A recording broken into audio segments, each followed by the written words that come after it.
opening in 1985, Les Miserables has become something of an institution here in the West End.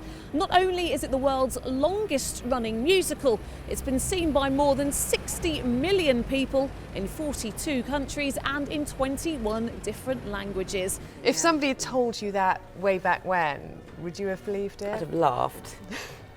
Absolutely no way. You say you knew you were working on something good though. Yes, I loved it, but there was no way that anyone can imagine something running this long. It's crazy, isn't it? And it's probably going to it'll probably outlive me. I think it's one of the great stories of the triumph of the human spirit, and it's got, because it's got so many characters, it's got so many ways in. You know, you've got the story of Valjean, which involves the discovery of virtue and the discovery of faith, the discovery of love for a child, and what it's like to be a parent, what it's like to let a child go out into the world. Then you've got the kind of more teenage, love triangle story, the story of unrequited love with Eponine. Kids will, enjoy Gavroche and Little Cosette stories, and any obsessive policeman could enjoy Javert. Jean Valjean's crime was stealing a loaf of bread. It was the beginning of a lifelong confrontation. Les Mis, miraculously, is the longest running musical in the world, and I'm as surprised as anybody. I always thought it was a very terrific musical, but I never had any thought that a show of such serious note would actually run as long. But it seems to touch every generation, everywhere in the world. I mean, Victor Hugo's story, is about contemporary people, even though it's set in a period setting. And every country in the world seems to react to it. And of course, Alain Boublil and Claude Michel Schoenberg's music those songs are absolutely fantastic. And they're timeless. And it speaks to an audience of any age. Let's not forget, though, that Victor Hugo was already an international celebrity by the time he got to age 30. He was known as the Prince of Poets and was, shall we say, massive within the Romantic movement. More importantly, of course, he was what you would, I suppose, assume today, just a huge celebrity, end of. Who would have thought, though, that so many years later, his name would still be synonymous, really, with the world of musical theatre, not just really in his home country, or even indeed in Britain, but worldwide. Take him off. A duel of wills with the fanatic police inspector, Javert. Continue. The hope of escape was his only reason for living. Hold, or I'll shoot! It is the decision of the military tribunal that 5 years be added to your sentence.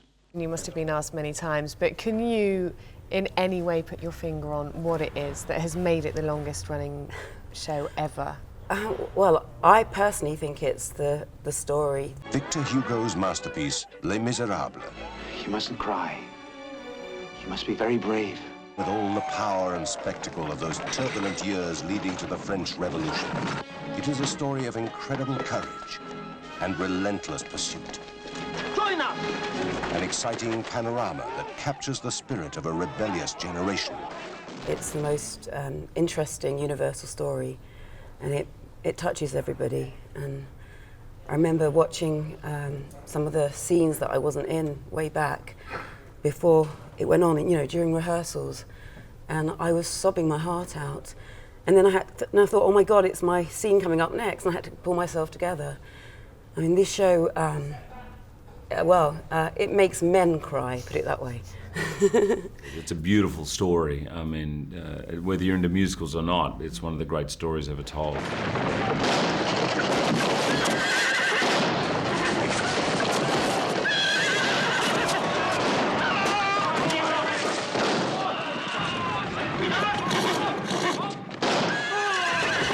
The crowning point, really, for Victor Hugo's masterpiece, Les Miserables, really started way back in June 1832. He was sat in a park, relaxing, heard a rather strange noise at first, found out that it was gunfire, which then led him into the June Revolution, which of course then formed the basis of possibly his best and most famous idea. You, join us today. Together we will lay our hand on the sword hilt of God and shout, down with the Bourbons, down with the monarchy. It was the first lesson I learnt, is that it doesn't matter how good the songs are, if the book isn't really strong and that the songs don't grow out of the book, you don't have a good musical.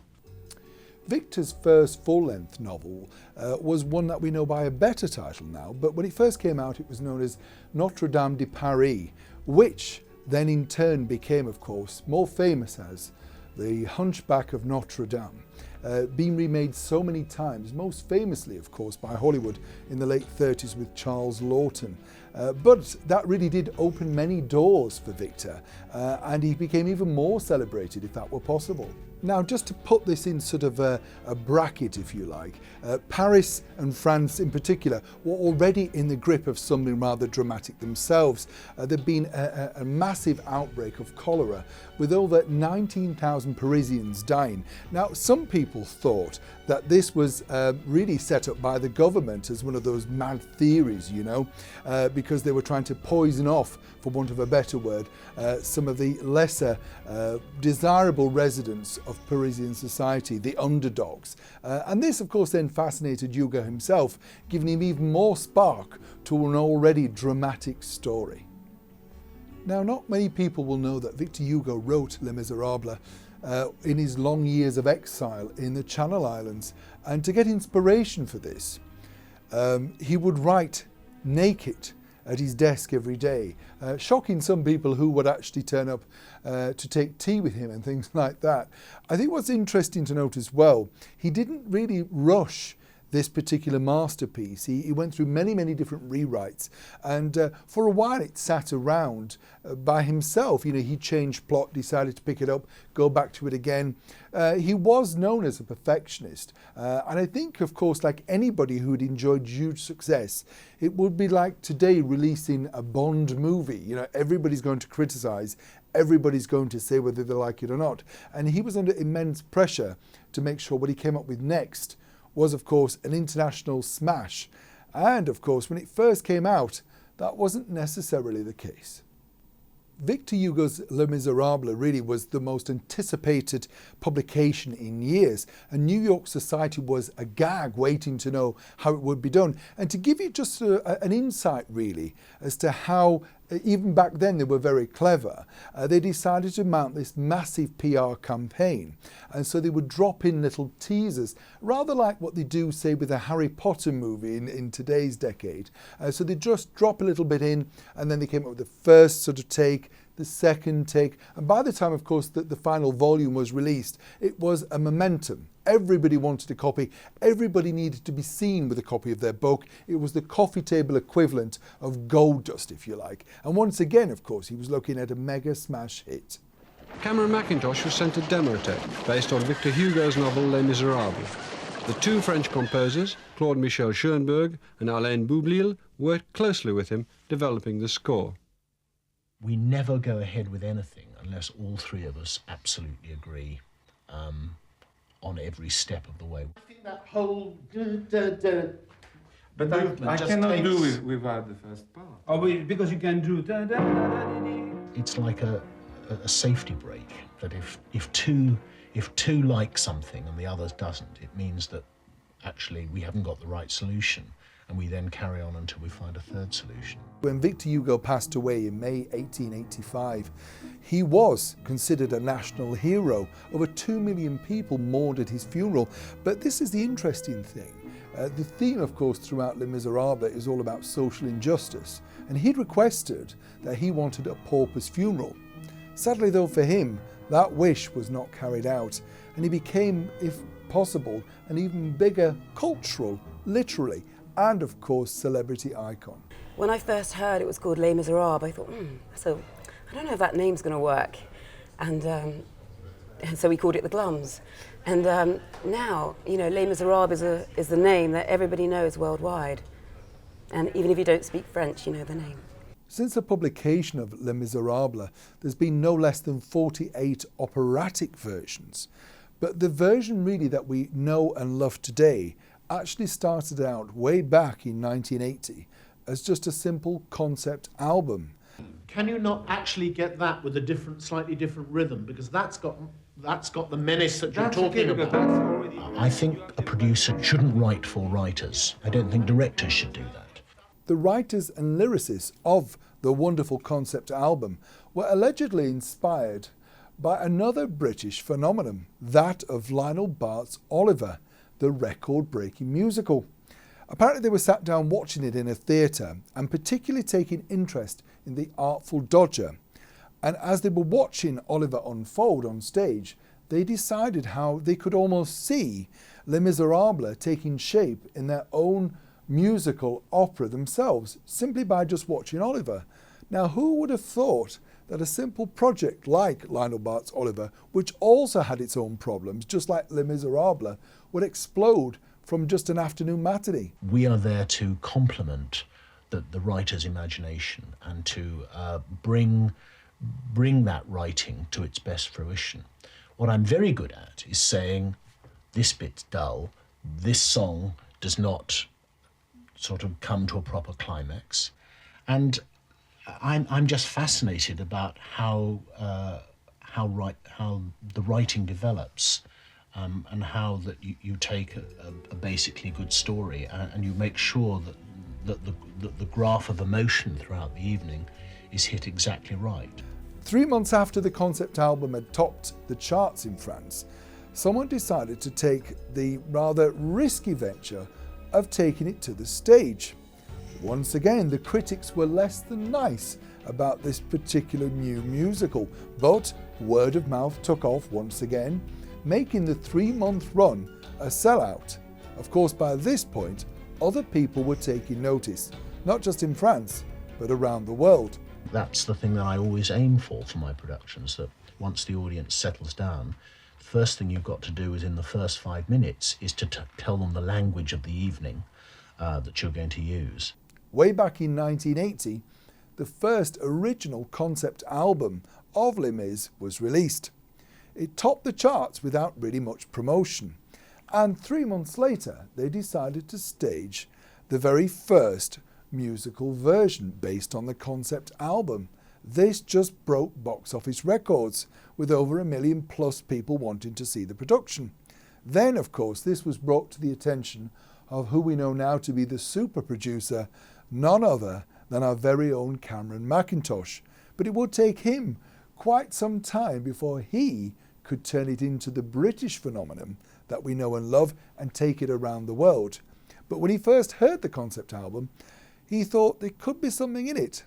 Of course, he had no idea, just that something would make him very, very rich indeed. Okay, 1, 2, 3, whoa!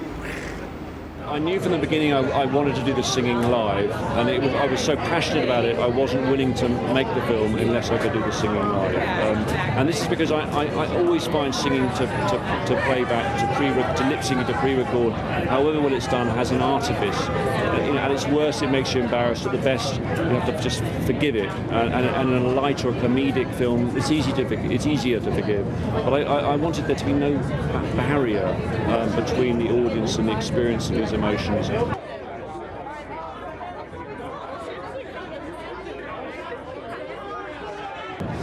In terms of how it was made, it was a truly British production. The internationalism was, really in the cast. Was I one of the best people in the world who would do this? That doesn't mean the British are the best singers, but I needed to look a little further afield. I think what's personally interesting to take note of is the fact that when this show launched in October 1985, nobody really could have foreseen just how big it was going to be. And the critics, as I say, loathed it and were rather cruel, in fact. Not really just about the length of the musical, the fact that they were getting a free ticket and the fact that, they had to sit and endure it. But they didn't really understand, even when it started to take off and become a huge box office phenomenon, they couldn't understand why the public liked it. The posh papers said that we had trivialized one of the greatest works of Western literature. The tabloids agreed between themselves that we had perpetrated a gloomy, dull, endless evening, which wasn't what musicals were about at all. Musicals should be light and frothy and frivolous evenings that sent everybody away happy and humming the tunes. It took 2 years for Cameron Macintosh and his team to make the English language version of what we know as Les Miserables today. But in October 1985, it opened at the less than glamorous location off West End in the Barbican. Although his father is Scottish, Macintosh himself was brought up in the home counties. His mother is Maltese, and his parents met in Ensa during the war. When he was young, he was always standing on chairs with a stick in his hand, as if he had a great orchestra in front of him. And I thought he was going to be a sort of bandmaster, band leader or something like that. Then he started with a puppet show. I know a lot of people do puppet shows, but they don't normally drive the family entirely batty all year. The first thing he used to tell us, if you're late, you won't come in. So I say, well, if we don't come in, you'll have no audience. He said, never mind, every show you must be on time. I just finished playing a performance, a matinee performance of Salad Days, and the stage doorkeeper came to my dressing room and said, excuse me, sir, I'm sorry to bother you, but there's a lady at the stage door with a little boy, and she says that he absolutely insists upon seeing you. So in you came, Cameron, and was it your aunt that was with you, I think? It was my aunt, my mother, and my kilt. Yes, I remember your kilt very well. And Julian, instead of sort of patting me on the head and giving me some candy floss, actually took me terribly seriously and showed me backstage of how he mimed with Minnie the Magic Piano from the Pit and how the flying saucer worked and was attached to wires.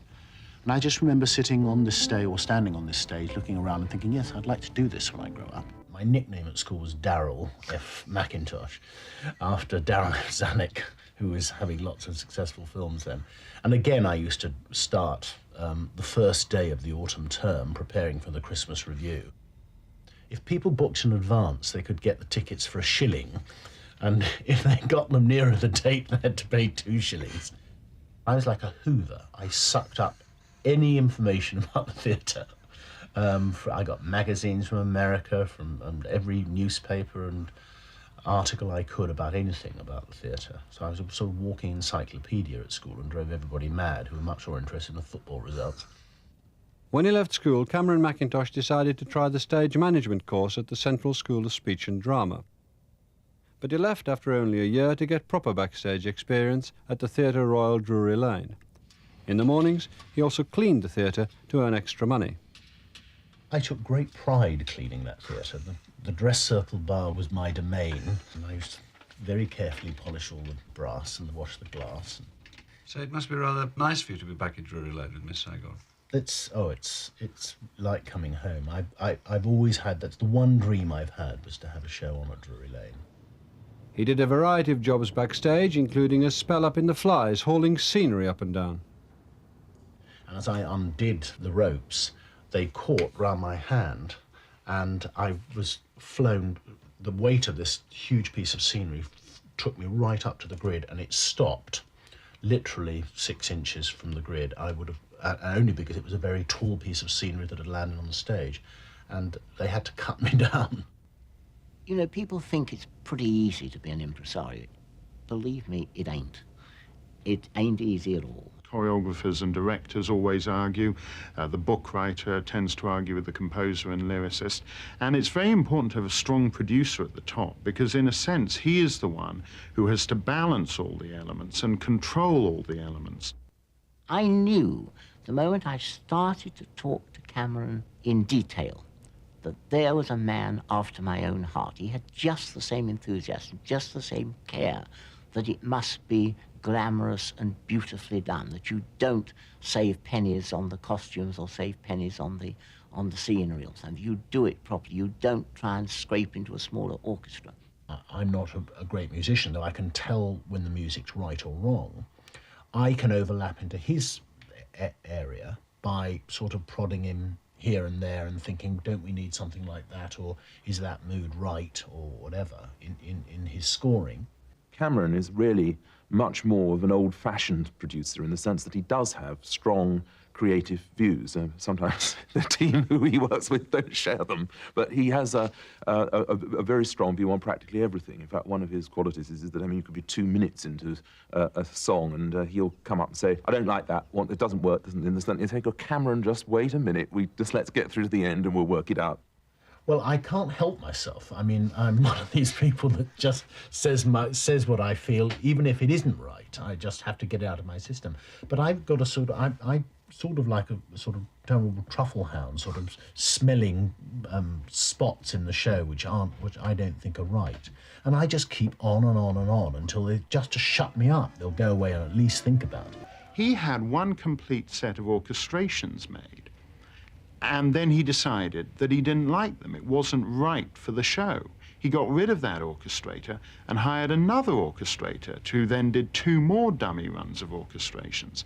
I had to scrap an entire concept album, which cost over £300,000, which went down the Swanee, but it was worth it in the end. Have you ever seen a zebra and a giraffe in the jungle? I mean, they wanted for love, but I have last year, and I can tell you. To a certain extent, now we live in a world that's divided into 2. Stephen Sondheim gets all the critical acclaim, and the shows that Cameron Macintosh and Andrew Lloyd Webber do are derided as tourist schlock. And producers' reigns as kings of the theatre coincide for the amount of time that the public's taste also happens to be the producer's taste. And when that changes, then no matter how successful you are, you go out the window. As has happened to David Merrick, as has happened to Harold Fielding, and which one day will happen to Cameron Macintosh too. One thing when I started off, I was given a book about Cochrane called The Showman Looks On. It's an autobiography, and one thing stuck early on in my life. It was his advice to aspiring young producers. He said, never put a show on for the audiences. Always put it on for yourself and do it as best as you can, and then maybe an audience will come and see it. And I think that's pretty good advice. It's not just a West End phenomenon. It continues to be a box office hit around the globe. A staggering 56 million people have now seen Les Mis. That's almost the equivalent of every man, woman and child living in this country. Michael Ball sings with Lea Salonga, but this is not a scene from their hit shows Phantom of the Opera or Miss Saigon. It's another hit both have shone in separately, Les Miserables. But everyone here's been very jolly because it's Les Mis' 10th birthday, and hundreds of the cast from its productions around the world are giving a gala concert on Sunday. But without props or costumes and new cast members, it can get confusing which way to go off stage. But everything should be smoothed out by Sunday, when thousands of adoring fans descend on the Albert Hall. The seal of making this successful was the fact that it won Best Musical at the Laurence Olivier Awards in 1985. For them, that suddenly really had a bit of a clout, and suddenly people decided to take notice. It shot out of the Barbican and into the West End, where it's basically remained for the last 25 years. And when you think about it, it just goes to show that even though, people would say, oh no, the theme is not very good and it's not a warm sort of topic. Of course it's not. Victor Hugo wanted to get social injustice out there, and that's what he did. But the songs are so memorable, and they've been recorded from everyone, from the likes of Dame Shirley Bassey, right through to some of our most celebrated opera stars, including, of course, Luciano Pavarotti. But I think what really cemented it in the end was the fact that the public pushed this through.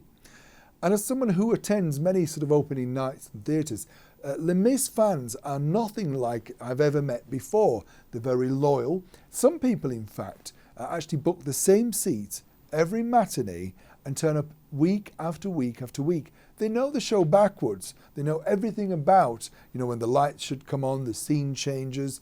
If somebody's feeling ill in the cast, they become like friends. And one of the connecting factors that I think Victor Hugo would really love is the fact that, of course, the cast then connect with their fans, their audience, and that actually brings some sort of social connection. I'd like to think something that he really would admire.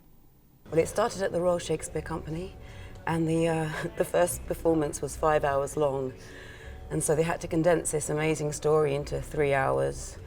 And in fact, they cut out a lot of fantastic things. There should be another show, Les Mis, the outcuts, or whatever you call it. So the Royal Shakespeare Company, we did it there for 8 weeks, and we had no idea it was going to transfer to the West End. It's back to its roots, the Barbican Theatre, where it started 2.5 decades ago to some bad reviews and was just about to go to the West End. Of course, we were all a bit depressed, having seen such a fantastic reception the night before. And so I thought I'll get rid of all the bad news at once and ring through the box office. And it took me several goes, and that was where the story came from. That they said, "How did you get through? We've had 5,000 calls. It's a record at the Barbican." I mean, I knew it was going to be a big hit years ago, but I didn't know it was going to last 21 years. It's fantastic. It's overwhelming, absolutely overwhelming, and I don't necessarily know that any of us truly understand the significance of it and ultimately and hopefully the impact. It's actually quite fantastic though, because the piece is really about age and youth, and to think that I did it 21 years ago when I was the youngest adult, and now people are playing my role that weren't even born back then.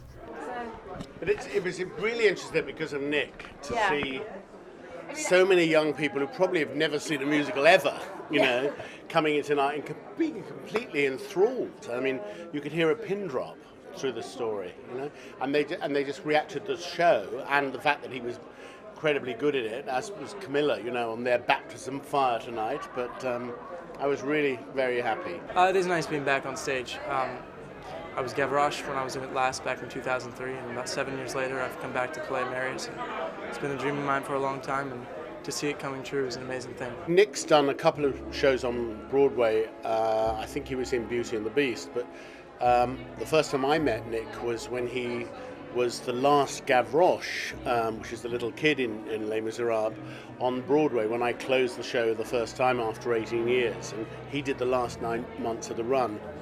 And I was reminded by his father that at the after-show party I'd gone up to him, and I obviously had a few drinks because I didn't remember, saying, you know, to Nick, you know, you are really terrific, and I hope when you're older you'll come back and see us for Marius. Well, even though I didn't remember it, he did. And out of the blue, I mean, I'd heard that he was interested in going to the theatre.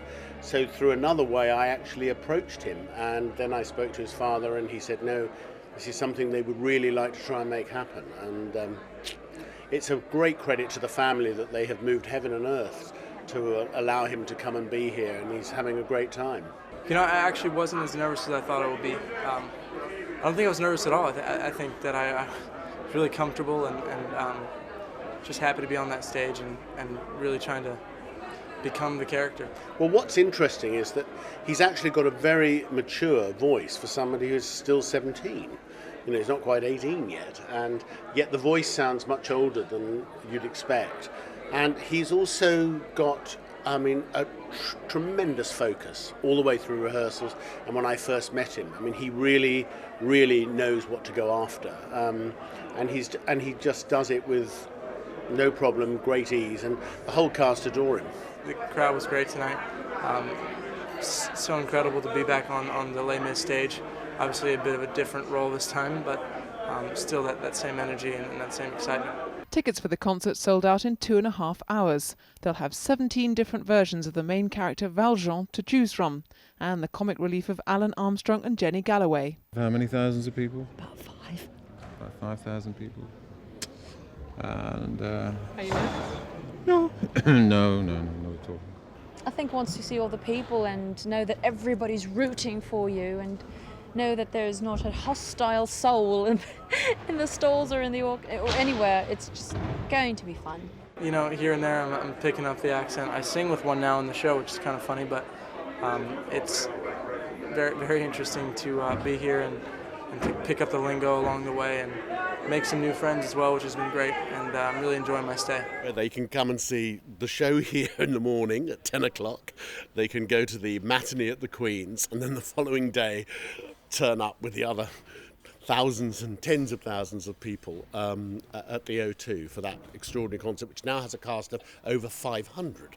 Recently, they've started doing celebrity casting in Les Mis in London, and we've been lucky enough to see possibly some of our better greats, what I call the greats that are going to come forward in the next 10 years.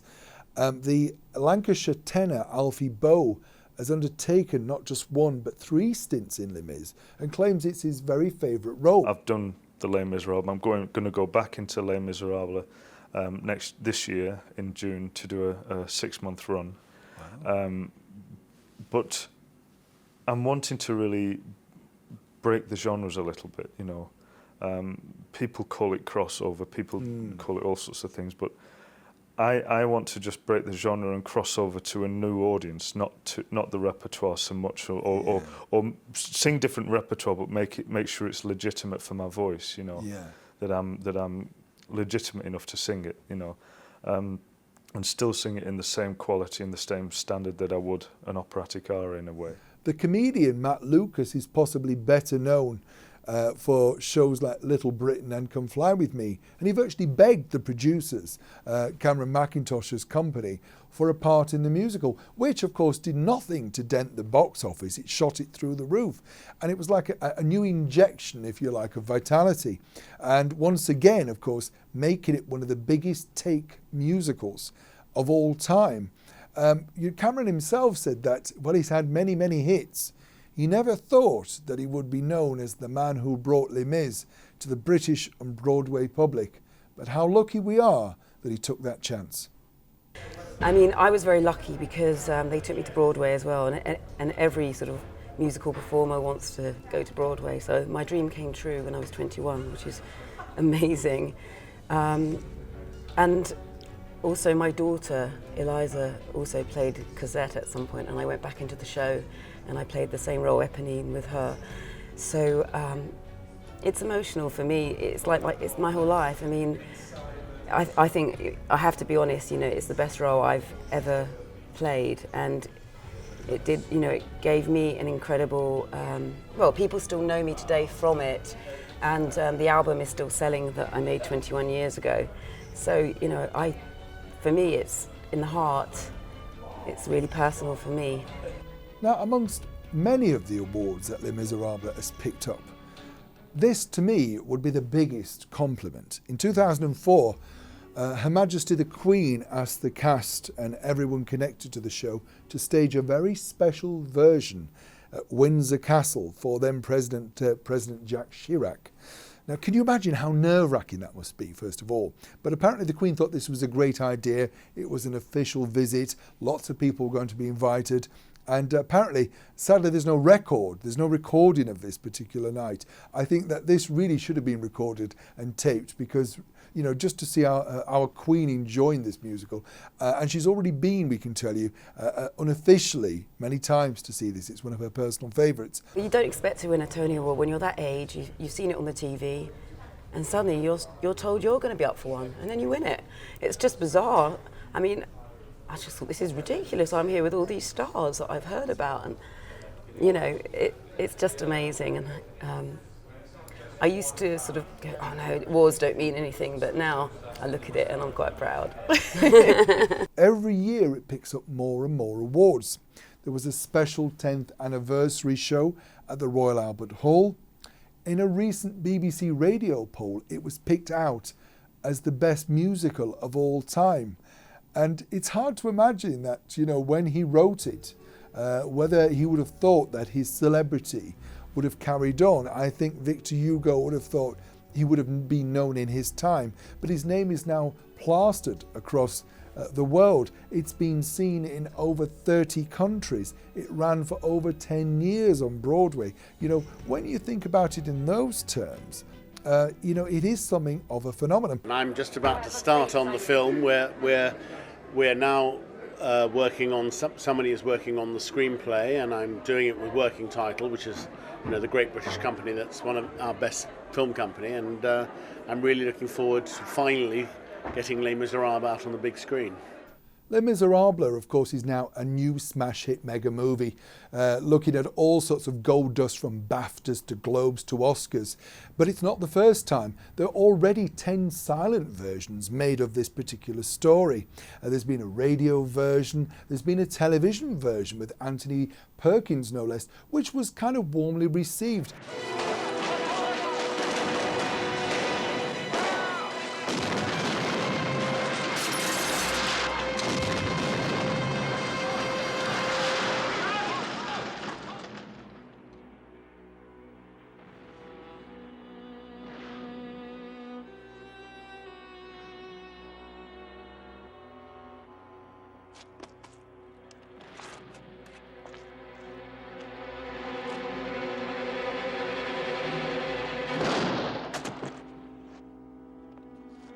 It's one of those stories that time and time again people re-look at and think they can retell, but nobody really could have even predicted or had the slightest hint that the stage and Broadway version, the West End, should I say, Broadway version, would be so phenomenal. And of course, you know, when people said, first of all, when it opened in London, how could you possibly think you're going to have a smash hit with a title which is basically all about being miserable, Les Miserables? How wrong they were. The film will actually use the music, the wonderful music from the show, but tell the story in cinematic terms. I mean, what we have here is a wonderful theatrical version, but you know, the cinema, we will reinvent it yet again to tell it for the cinema. What was fantastic on this was the chance to reunite the original creative team that created the musical. So, you know, I wanted to create a new song for the film that was inspired by the novel, which talks about the extraordinary epiphany what Jean Valjean has, when he feels this incredible love for this child that's come into his life. And so I asked Claude Michel Schoenberg and Alain Boublil if they could come up with a new song, and I had Claude Michel, Alain, and Herbie Kretzmann, the lyricist, you know, writing a new piece for me, and that was incredibly exciting to get to work with the original composer on the musical. Russell, I'm Poppy. What a pleasure to meet you. Cheers. What's your name? Poppy. Hi, Poppy. How are you? I mean, the film was truly beautiful. I cried all the way through it. I loved it so much. Now, I would love to know, what was your first experience of Les Mis? I saw it here in London, but I didn't see it until Cameron and Tom were already making the movie, and they talked to me about it, and so I was on my way to Italy, actually, for a friend's wedding, and so I stopped in to see it, and we had a couple of meetings about it. What was the biggest challenge going into the part?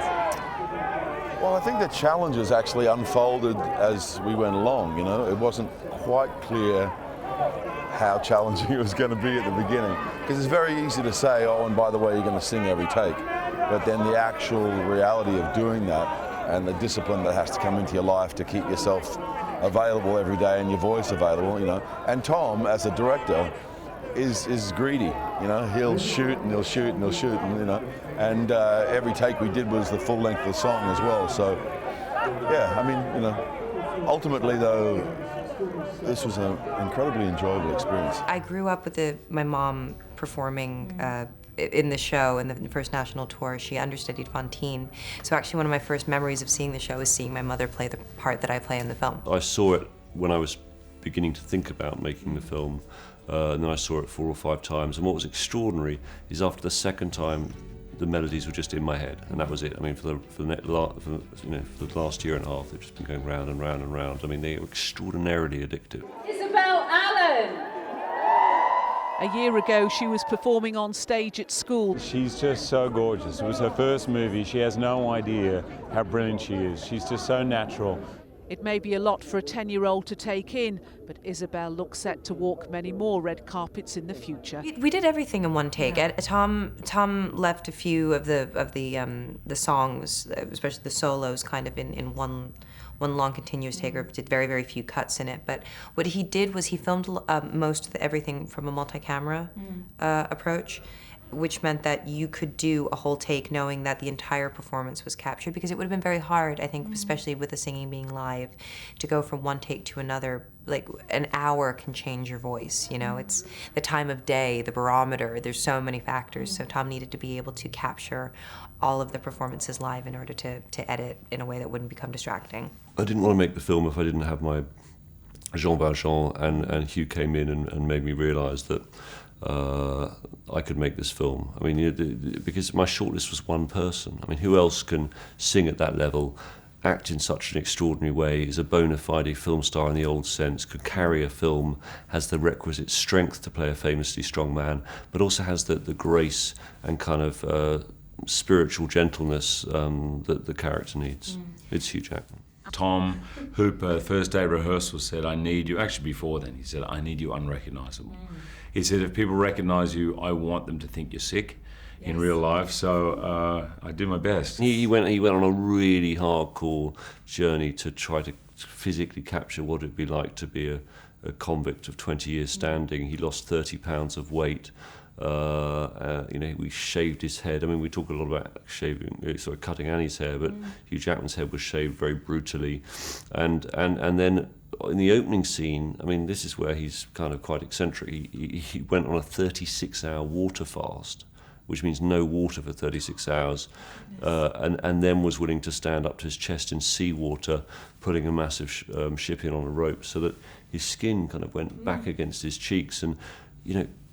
A lot of people don't recognise him in the opening scene. I mean, he's so kind of broken looking by this thing. I mean, and then when his character kind of flourishes, he then put on weight and changed again. And I mean, like, his commitment to this was total. Yeah, my trainer on this movie, incredible guy David Kingsbury, has at one point in his life was a bodybuilder, and he knew of this water restriction thing, which is what bodybuilders do before a show, and you can lose up to 10 pounds of body weight, and right off the surface, do not do this at home, trust me.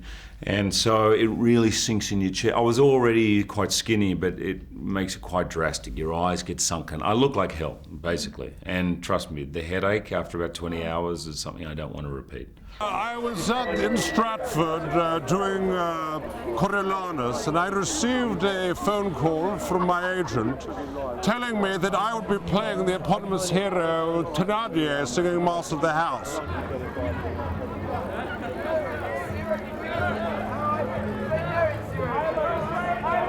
Just like the singing, all the tears were done live. They weren't mine. I mean, I was definitely in a fragile place that day because my hair was going to be gone.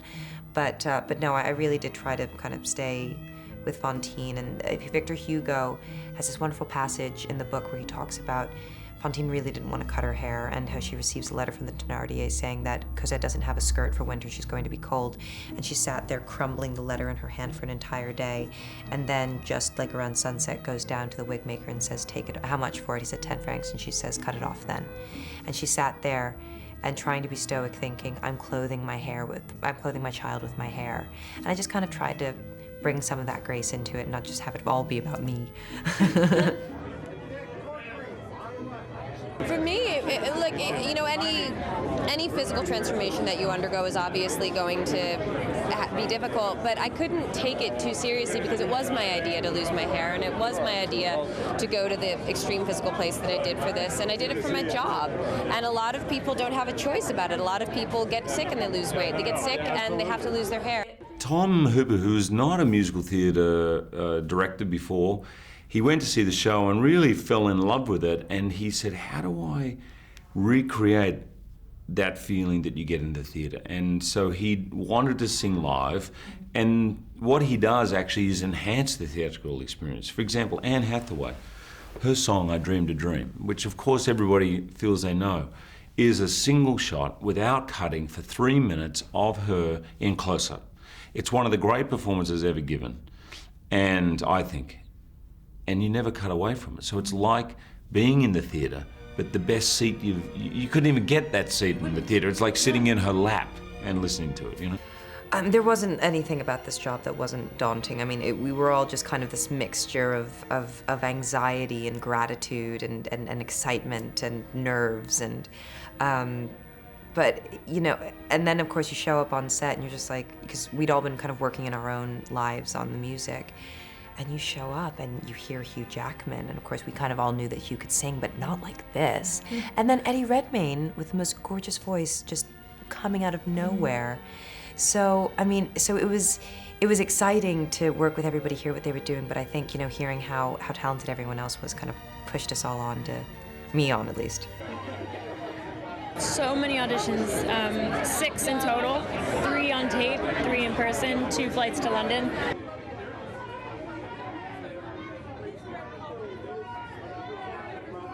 You know, 60 million people have seen it around the world. Londoners have taken it to their hearts from the very beginning. I wanted to protect what it is people love about it and somehow take that and intensify it on the big screen. And I think it's how it makes people feel and how people go back and back to re-experience these strong emotions. I wanted to make the emotions they feel even more intense on the big screen. I don't think I think about it in terms of hard or easy. It's just my job. So, you know, it's not like it all kind of a feeling comes to you in one great moment. You're like, oh, I'm quite good at this, or oh, I'm terrible at this. You're so far removed from it, and at that point, I'd done so much preparation that I was so into it. It wasn't really about performing. It was more about just honoring what I had learned in the research that I had done, and just trying to open myself wide enough to let all that come out.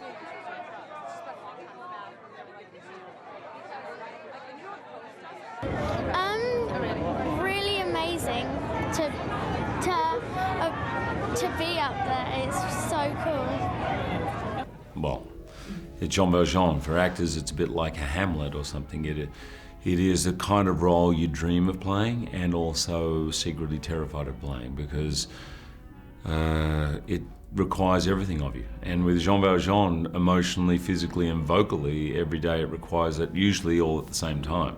So it was an incredible opportunity, and I'm just so lucky to have been working with Tom Hooper and these other great actors. You know, I used to go to the Empire Leicester Square and the Odeon Leicester Square as a kid, and dream of one day having a film maybe in those cinemas. And I remember the ritual as I left, I'd always turn back and watch the end credits roll and make a kind of commitment to myself to try to get a film on one of those screens. And to have both screens of the premiere last night with 3,000 people was a kind of great, I don't know, homecoming for me as a Londoner to have that opportunity. You know, he would have everyone over when we were in London, and it was great because he had a very, very great, you know, estate over there, and it was a lot of fun, and it was nice after long weeks for everyone to come together and do that, and he's just a great guy. At the beginning, it's a very embarrassing thing to actually sing to people. It's a very exposing thing to be like, hey, you know, on set. And so when we were allowed to get so relaxed around each other and learn to, and you didn't feel awkward. There have been subsequently some wild singing parties. We were down in a pub in New York the other day, and Russell's mate with a guitar, and we were all singing songs. I've never quite got over the fear factor of it, but it is quite entertaining. Do you know what? I feel so proud to be a part of this. It was so odd. Last night we had the premiere, and we ended up driving back to it. There was a party afterwards, and we sort of drove through Leicester Square and up Shaftesbury Avenue and past where Les Mis is on, and there in the Palace Theatre where it used to play. I have so many memories as a kid of walking up and down those, just wanting to, you know, maybe be an actor, but it never was in my wildest dreams that I'd get to be a part of it. So yeah, I feel very privileged. Dream to dream, it came true. Oh, Yeah. it's so cheesy. Yeah, that was, but it was, it may not have been the first person to say. See, Russell loves a sing-along, and if you ever get invited to his place for a party, Lucrezia, Yeah, I'm sure. right after you do David Letterman, then make sure you take a song, because he gets everyone singing. Oh, really? Yeah, but it was a great way to let off steam. I mean, we were all, you were not allowed to sing any of your songs from your repertoire in the musical. That was the only rule. It's, you know, it's easy to see why Eponine loves Marius when he looks like Eddie Redmayne, you know? But then equally it's easy to see why he loves Cosette when it's Amanda Seyfried, to be fair.